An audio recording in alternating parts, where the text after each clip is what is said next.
Syederalun, kasus dugaan penyerangan yang dilakukan oknum polisi di Rumah Sakit Bandung hingga kini masih dalam proses penyelidikan. Kapolrestabes Medan Kombes Valentino Alfatatareda berhasil menepati janjinya menangkap 8 polisi berpangkat Bribda yang diduga melakukan penyerangan.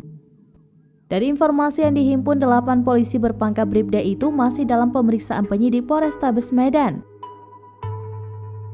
Kabid Humas Polda Sumatera Utara Kombes Hadi Wahyudi mengatakan, Propam Polda Sumatera Utara juga ikut memeriksa 8 polisi berpangkat Bribda yang diduga menyerang Rumah Sakit Bandung yang dimaksud.